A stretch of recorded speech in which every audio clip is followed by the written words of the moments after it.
First, you'll want to assemble your P-trap. Just follow along and make sure each piece is tight. To attach the strainer basket, use one hand to hold it down and the other to tighten it.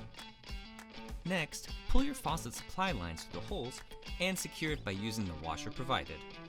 Now, if your faucet has a sprayer that pulls out, you're going to need to attach the weight where it's marked. Now, the soap dispenser can be attached by securing the top with a mounting nut, then screwing on the bottom piece. To attach the P-trap, just screw it on like this. If you need to punch out another hole, this can be done by using a flathead screwdriver and a rubber mallet. Just give it a good solid hit. It's also a good idea to put some scrap pieces of wood underneath so you don't damage your floor.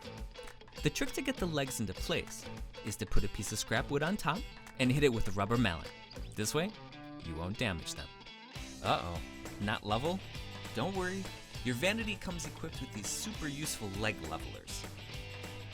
All that's left now is to attach your hoses to your water line, and your new utility tub is ready to use.